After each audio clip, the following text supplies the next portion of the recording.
بسم اللہ الرحمن الرحیم۔ حضرت سالم بن عبداللہ بن عمر رضی اللہ تعالی عنہ، جو کہ حضرت عمر فاروق رضی اللہ تعالی عنہ کے پوتے ہیں، طواف کعبہ کر رہے ہیں۔ طواف کیا، چکر کاٹے کعبے کے، اب 8واں استعلام کیا، مقام ابراہیم پر نماز پڑھنے کے لیے آئے تو سامنے خلیفہ وقت کھڑا تھا۔ کہنے لگا، اے سالم بن عبداللہ بن عمر، اگر کوئی حکم ہے میرے لیے تو مجھے بتائیے، اگر کچھ آپ کو چاہیے، اگر کوئی آپ کا کام ہے تو میں کرنے کے لیے تیار ہوں۔ اس نے ایسے دیکھا خلیفہ وقت کی طرف اور کہنے لگے، یار بڑا بے وقوف آدمی ہے تو، کس نے تجھے گورنر بنایا ہے؟ کس نے تجھے خلیفہ وقت بنایا ہے؟ تجھے اتنا بھی نہیں پتا کہ رب کا گھر سامنے ہے اور پھر بھی میں تجھ سے مانگوں؟ پھر بھی تو مجھے کہتا ہے کہ مجھ سے مانگو، بتاؤ مجھے کہ آپ کی ضرورتیں کیا ہیں، میں پوری کروں۔ تو دیکھتا بھی نہیں ہے یہاں پہ مقام ابراہیم بھی ہے، حجر اسود بھی ہے، مقام استلام بھی ہے، پھر بھی تو مجھے کہتا ہے کہ میں تجھ سے مانگوں؟ بڑا بے وقوف آدمی ہے یار تو۔ خلیفہ وقت کے رونگٹے کھڑے ہو گئے۔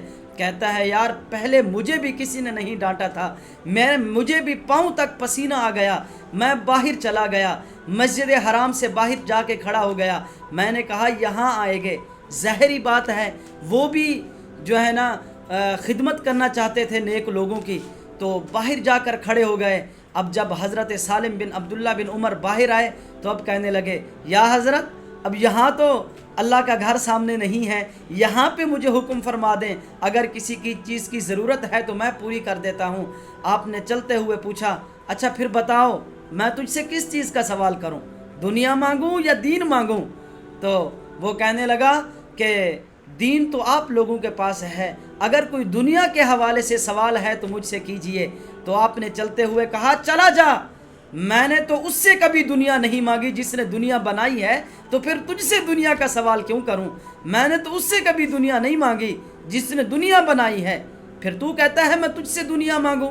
میں نے تو جب بھی مانگا ہے اللہ سے اللہ کا قرب مانگا ہے یا اللہ سے اس کے رسول کی غلامی مانگی ہے، تو مجھ سے کہتا ہے کہ میں دنیا مانگوں؟ چلا جا ادھر سے۔